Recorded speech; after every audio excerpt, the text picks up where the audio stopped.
Sementara itu pemirsa, puluhan orang yang sebagian besar emak-emak membuat pengaduan ke Mapolres Ogan Ilir melaporkan seorang wanita pemilik arisan online.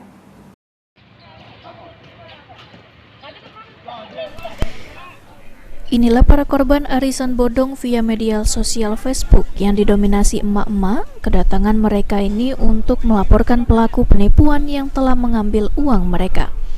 Koryati, salah satu korban, mengatakan arisan bodong ini mulai dibuka terlapor berinisial RR sejak bulan Juni yang lalu melalui media sosial Facebook.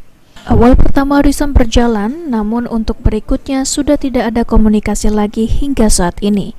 Anggota arisan selain warga Ogan Ilir, ada juga yang berasal dari Ogan Komering Ilir, Oki, dan juga Palembang.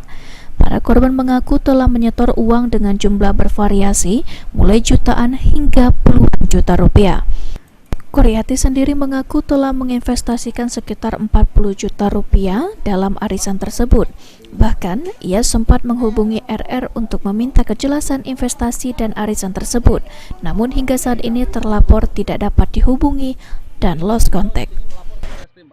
Dari bulan 5, bulan 6, bulan 7 dia tidak bayar. Janji-janji dia, jadi aku tidak galak, cuma janji-janji be. Jadi aku ini nak terang-terangan. Jadi aku langsung ke kades bikin ini. Buat surat perjanjian. Nah, yang minta 40 itu 2 bulan, dia tuh lah yang minta 2 bulan tuh, yang minta bayar 20 sampai 20. Nyatanya? Oke, buat ini. Nyatanya? Kosong. Oh, tak dibayar ini. Nipu dia. Nipu. Selain Koryati, para korban penipuan lainnya juga kesulitan menghubungi RR karena nomor telepon tidak aktif. Korban penipuan lainnya, Malik, mengaku mengalami investasi sebesar 94 juta rupiah dan hingga saat ini tidak dapat menghubungi terlapor RR. Para korban arisan melalui Facebook ini meminta pihak Polres segera menangkap terlapor yang telah jelas identitasnya. Ahmad Romawi, PAL TV.